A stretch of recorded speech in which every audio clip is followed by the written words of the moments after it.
کبھی ونڈامی گئے ہو؟ اس دن یونیورسٹی سے نکلتے ہوئے مائک نے سالار سے پوچھا۔ ایک دفعہ۔ کیسی جگہ ہے؟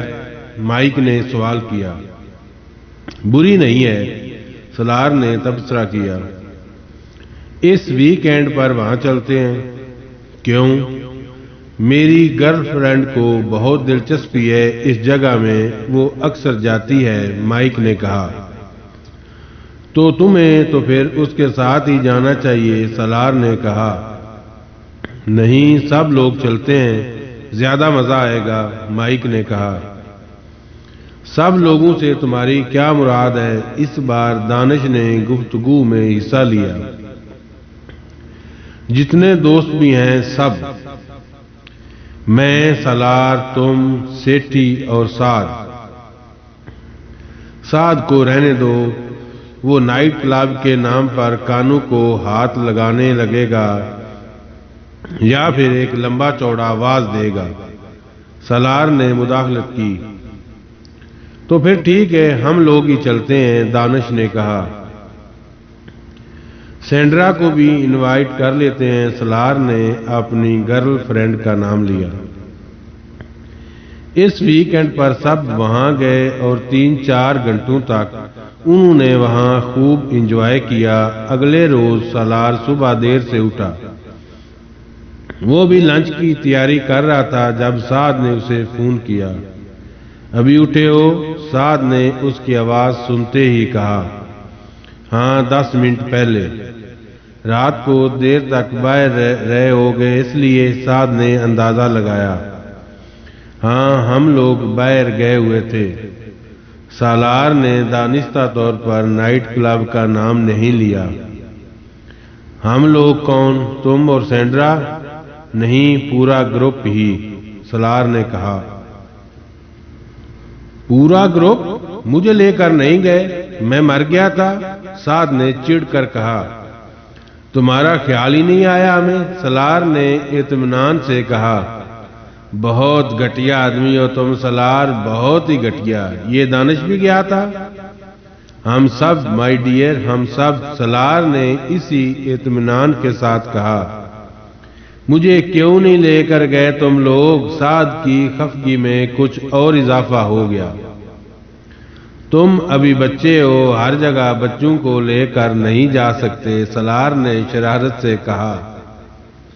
میں ابھی آ کر تمہاری ٹانگیں توڑتا ہوں، پھر تمہیں اندازہ ہوگا کہ یہ بچہ بڑا ہو گیا ہے۔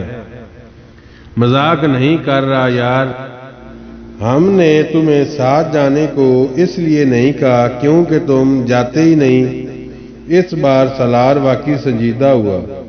کیوں، تم لوگ دوزخ میں جا رہے تھے کہ میں وہاں نہ جاتا؟ سعد کے غصے میں کوئی کمی نہیں آئی۔ کم از کم تم اسے دوزخ ہی کہتے ہو۔ ہم لوگ نائٹ کلب گئے ہوئے تھے اور تم کو وہاں نہیں جانا تھا۔ کیوں، مجھے وہاں کیوں نہیں جانا تھا؟ سعد کے جواب نے سالار کو کچھ حیران کیا۔ تم ساتھ چلتے؟ آف کورس، مگر تمہیں وہاں جا کر کیا کرنا تھا؟ نہ تم ڈرنک کرتے ہو، نہ تم ڈانس کرتے ہو، پھر وہاں جا کر تم کیا کرتے؟ ہمیں نصیحتیں کرتے؟ ایسی بات نہیں۔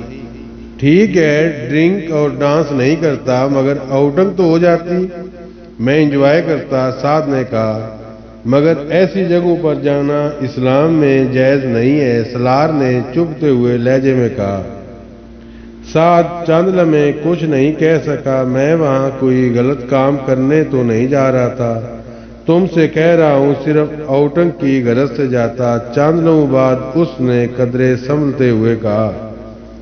اوکے، اگلی بار ہمارا پروگرام بنے گا تو تمہیں بھی ساتھ لے لیں گے، بلکہ مجھے پہلے پتا ہوتا تو کل رات بھی تمہیں ساتھ لے لیتا۔ ہم سب نے واقعی بہت انجوائے کیا، سالار نے کہا۔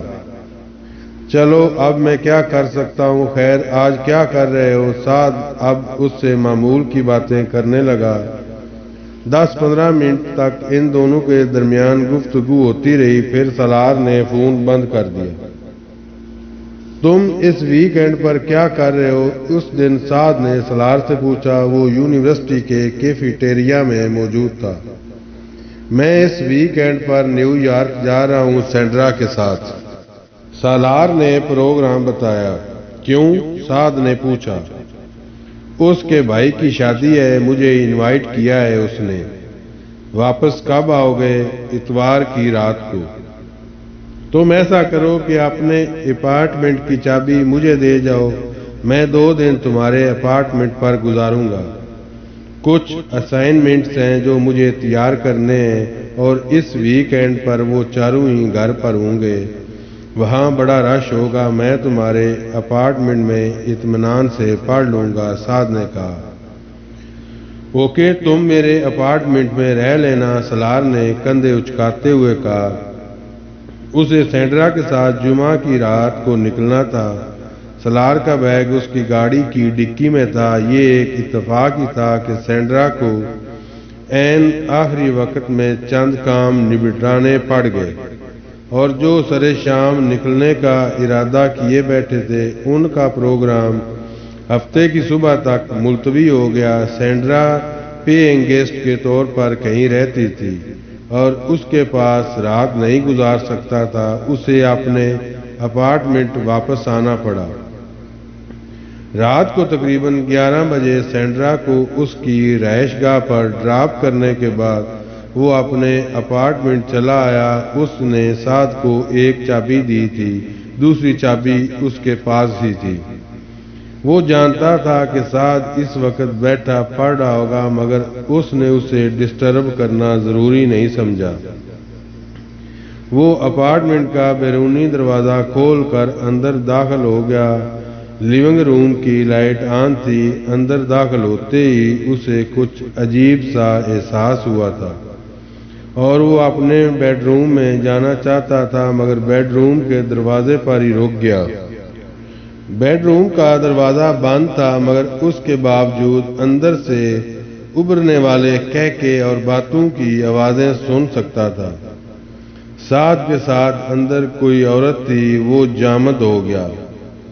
اس کے گروپ میں صرف سعد تھا جس کے بارے میں اس کا خیال تھا کہ کسی لڑکی کے ساتھ اس کے تعلقات نہیں تھے۔ وہ جتنا مذہبی آدمی تھا اس سے یہ توقع کی ہی نہیں جا سکتی، اور وہ اندر داخل نہیں ہوا۔ قدرے بے یقینی سے واپس مڑ گیا، اور تب اس کی نظر لیونگ روم کے ٹیبل پر رکھی بوتل اور گلاس پر پڑی۔ وہاں سے کچن کاؤنٹر جہاں کھانے کے برتن ابھی تک پڑے ہوئے تھے، وہ مزید وہاں رکے بغیر اسی طرح خاموشی سے وہاں سے نکل آیا۔ اس کے لیے یہ بات ناقابل یقین تھی کہ سعد وہاں کسی لڑکی کے ساتھ رہنے کے لیے آیا تھا۔ بالکل ناقابل یقین۔ جو شخص حرام گوشت نہ کھاتا ہو، شراب نہ پیتا ہو، 5 وقت کی نماز پڑھتا ہو، ہر وقت اسلام کی بات کرتا رہتا ہو، دوسروں کو اسلام کی تبلیغ کرتا، وہ کسی لڑکی کے ساتھ اپارٹمنٹ کے دروازے کو باہر سے بند کرتے ہوئے وہ اسی طرح شاک کے عالم میں تھا۔ بوتل اور گلاس تو یہی ظاہر کر رہے تھے کہ اس نے پی بھی ہوگی، شاید کھانا وغیرہ بھی کھایا ہوگا۔ اسی فریج اور کچن میں جہاں کا وہ پانی تک پینے کے لیے تیار نہیں ہوتا تھا۔ اسے ہنسی آ رہی تھی۔ جو اپنے آپ کو جتنا اچھا اور سچا مسلمان ظاہر کرنے یا بننے کی کوشش کرتا دکھائی دیتا ہے، وہ اتنا بڑا فراڈ ہوتا ہے۔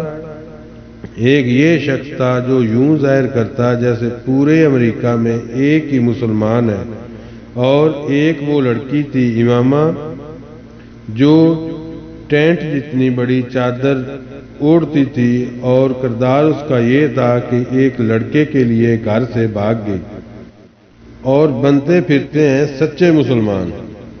نیچے اپنی گاڑی میں آ کر بیٹھتے ہوئے اس نے کچھ تنفر سے سوچا، منافقت اور جھوٹ کی حد ان پر ختم ہو جاتی ہے۔ وہ گاڑی پارکنگ سے نکالتے ہوئے بڑبڑا رہا تھا۔ اس وقت وہ سینڈرا کے پاس نہیں جا سکتا تھا۔ اس نے دانش کے پاس جانے کا فیصلہ کیا۔ وہ اسے دیکھ کر حیران ہوا۔ سالار نے بہانہ بنا دیا کہ وہ بور ہو رہا تھا، اس لیے اس نے دانش کے پاس آنے اور رات وہاں گزارنے کا فیصلہ کیا۔ دانش مطمئن ہو گیا۔ اتوار کی رات کو جب وہ واپس نیو ہیون اپنے اپارٹمنٹ آیا تو سعد وہاں نہیں تھا۔ اس کے فلیٹ میں کہیں بھی ایسے آثار نہیں تھے جس سے پتہ چلتا ہو کہ وہاں کوئی عورت آئی تھی۔ وائن کی وہ بوتل بھی اسے کہیں نہیں ملی۔ وہ زیر لب مسکراتا ہوا پورے اپارٹمنٹ کا تفصیلی جائزہ لیتا رہا۔ وہاں موجود ہر چیز ویسے ہی تھی جیسے وہ چھوڑ کر گیا تھا۔ سالار نے اپنا سامان رکھنے کے بعد سعد کو فون کیا۔ کچھ دیر رسمی باتیں کرنے رہنے کے بعد وہ موضوع پر آ گیا۔ پھر اچھی رہی تمہاری اسٹڈیز، اسائنمنٹ بن گئے؟ ہاں یار، میں تو 2 دن اچھا خاصا پڑھتا رہا، اسائنمنٹس تقریباً مکمل کر رہی۔ تم بتاؤ کہ تمہارا ٹرپ کیسا رہا؟ سعد نے جواباً پوچھا۔ بہت اچھا۔ کتنی دیر میں پہنچ گئے تھے وہاں؟ رات کو سفر کرتے ہوئے کوئی پرابلم تو نہیں ہوئی؟ سعد نے سرسری لہجے میں پوچھا۔ نہیں، رات کا سفر نہیں کیا۔ کیا مطلب؟ مطلب یہ کہ فرائیڈے کی رات کو نہیں، سیٹرڈے کی صبح گئے تھے ہم لوگ وہاں، سالار نے بتایا۔ تو پھر سینڈرا کی طرف رہے تھے؟ نہیں، دانش کے پاس۔ کیوں؟ یہاں آ جاتے اپنے اپارٹمنٹ پر۔ آیا تھا، سالار نے بڑے اطمینان سے کہا۔ دوسری طرف خاموشی چھا گئی۔ سالار دل ہی دل میں ہنسا۔ سعد کے پیروں کے نیچے سے یقیناً اس وقت زمین نکل گئی تھی۔ آئے تھے کب؟ اس بار وہ بے اختیار ہکلایا۔ 11 بجے کے قریب۔ تم اس وقت کسی لڑکی کے ساتھ مصروف تھے، میں نے تم لوگوں کو ڈسٹرب کرنا مناسب نہیں سمجھا، اس لیے وہاں سے واپس آ گیا۔ وہ اندازہ کر سکتا تھا کہ سعد پر اس وقت سکتہ طاری ہو چکا ہوگا۔ اس کے وہم و گمان میں بھی نہیں آ سکتا کہ سالار اس طرح اس کا بانڈا پھوڑ دے گا۔ ویسے تم نے کبھی اپنی گرل فرینڈ سے ملوایا نہیں، اس نے مزید کہا۔ سعد کو سانس لینے میں جتنی دقت ہو رہی ہوگی وہ اندازہ کر سکتا تھا۔ بس ویسے ہی ملوا دوں گا، اس نے دوسری طرف سے بے حد مدھم اور معذرت خانہ انداز میں کہا۔ مگر تم کسی اور سے اس کا ذکر مت کرنا، اس نے ایک سانس میں کہا۔ میں کیوں ذکر کروں گا؟ تمہیں گھبرانے کی ضرورت نہیں۔ سالار اس کی کیفیت سمجھ سکتا تھا۔ اسے اس وقت سعد پر کچھ ترس بھی آ رہا تھا۔ اس رات سعد نے چند منٹوں بعد ہی فون رکھ دیا۔ سالار کو اس کی شرمندگی کا اچھی طرح اندازہ تھا۔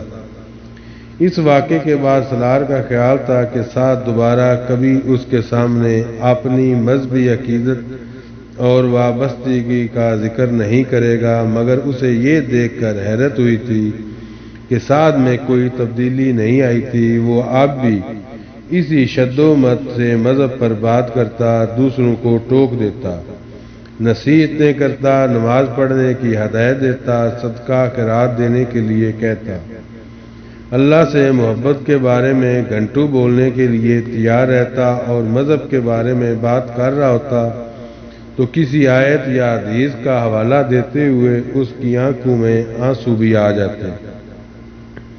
اس کے گروپ کے لوگوں کے ساتھ اور بہت سے لوگ سعد سے بہت متاثر تھے، اس کے کردار سے بہت مرعوب، اور اللہ سے اس کی محبت پر رشک کا شکار، ایک مثالی مسلم جوانی کی مصروف زندگی میں بھی۔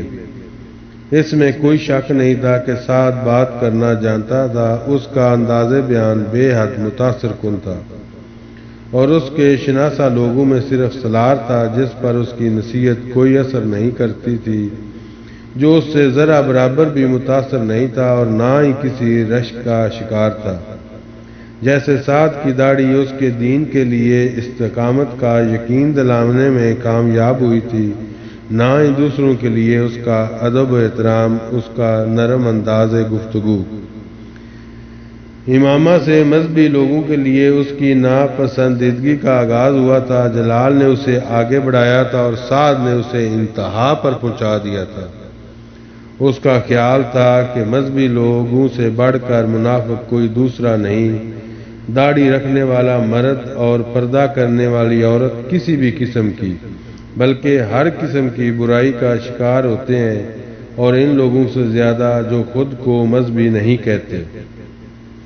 اتفاق سے ملنے والے تینوں لوگوں نے اس پر یقین کو مستحکم کیا۔ امامہ ہاشم پردہ کرنے والی لڑکی، اور ایک لڑکے کے لیے اپنے منگیتر، اپنے خاندان، اپنے گھر کو چھوڑ کر رات میں فرار ہو جانے والی لڑکی۔ جلال انصر داڑھی والا مرد حضور صلی اللہ علیہ وآلہ وسلم کی محبت میں سرشار ہو کر نعتیں پڑھنے والا، ایک لڑکی سے افیئر چلانے والا اور پھر اسے بیچ راستے میں چھوڑ کر ایک طرف ہو جانے والا، پھر دین الگ دنیا الگ رکھ کر بات کرنے والا۔ سعد ظفر کے بارے میں اس کی ایک رائے اور ایک واقعہ خراب ہوئی۔ وہ ایک دن اس کے اپارٹمنٹ پر آیا۔ سالار اس وقت کمپیوٹر آن کیے اپنا کام کرتے ہوئے اس سے باتیں کرنے لگا۔ پھر اسے کچھ چیزیں لانے کے لیے اپارٹمنٹ سے قریبی مارکیٹ جانا پڑا اور اسے پیدل وہاں آنے جانے اور شاپنگ کرنے میں 30 منٹ لگے۔ سعد اس کے ساتھ نہیں آیا تھا۔ جب سالار واپس آیا تو سعد کمپیوٹر پر چیٹنگ میں مصروف تھا۔ وہ کچھ دیر مزید اس کے پاس بیٹھا گپ شپ کرتا رہا، پھر چلا گیا۔ اس کے جانے کے بعد سالار نے لنچ کیا، ایک بار پھر کمپیوٹر پر آ کر بیٹھ گیا۔ وہ بھی کچھ دیر چیٹنگ کرنا چاہتا تھا، اور یہ ایک اتفاق ہی تھا کہ اس نے لاشعوری طور پر کمپیوٹر چلاتے ہوئے اس کی ہسٹری دیکھی۔ وہاں ان ویب سائٹ اور پیجز کی تفصیلات تھیں جو کچھ دیر پہلے اس نے یا سعد نے دیکھی تھی۔ سعد نے چند ویب سائٹ کو دیکھا تھا اور اسے اپنے کسی دوسرے دوست کو ان پیجز دیکھنے یا ان ویب سائٹ کو وزٹ کرنے میں حیرت ہوتی نہ اعتراض۔ وہ خود ایسی ویب سائٹ کا وزٹ کرتا تھا، مگر سعد کے ان ویب سائٹس کو وزٹ کرنے پر اسے حیرت ہوئی اور اس کی نظروں میں کچھ اور نیچے آ گیا۔